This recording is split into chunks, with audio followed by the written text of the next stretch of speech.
Hey everyone! Today I'm going to show you how you can start your very own butterfly genetics monitoring scheme with just a few things you might have lying around and some handy steps. Genetic diversity is super important for the long-term survival of a species. The more diverse the population is, the less likely it is to be wiped out by things like climate change or infectious diseases. It's really important that you only use fresh butterfly samples. Make sure they're organic too, as pesticides will definitely have a huge effect on your sample populations. Ideally, you want to collect a good number of samples from a number of different sites. If you want to take things a step further, why not do this every year to create a time series dataset? Now that we've got our butterflies, we need to prep them for the analysis. Simply remove one leg from each butterfly you harvest. Don't throw away the rest of the specimen though, keep it for future research. Once you've prepped your samples, it's a good idea to store them at -20 degrees. We use an industrial walk-in -20 freezer for our butterfly legs, but if you don't have one of those at home, a normal standing freezer will do the job.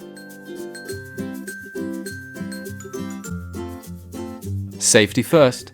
Always wear the correct safety equipment when working in a lab. Once you're all protected, you're ready to get underway. And what that basically means is, you're ready to start pipetting. From this point onwards, the majority of your life is pipetting liquids from one tube to another. This includes pipetting for DNA extractions, for PCR, or even for fragment analysis. Your life has now become a mind-numbingly repetitive sequence of pipetting. Partway through pipetting, it's important to give your samples a mix. But then, it's back to pipetting.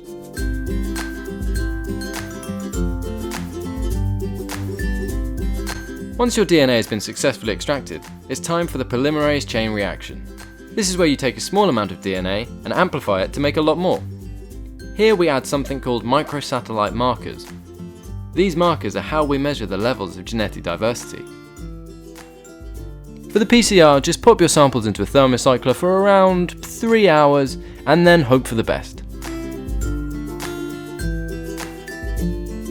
When you do finally get results, you can see whether or not your butterfly populations are genetically distinct, whether that genetic diversity is changing over time, and whether any conservation input is required.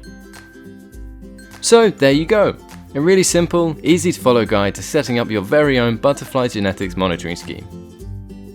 Setting up your own butterfly genetics monitoring scheme is not recommended without approval of both the UK BMS and Butterfly Conservation. Killing butterflies for research is carried out when necessary and has no impact on the local populations.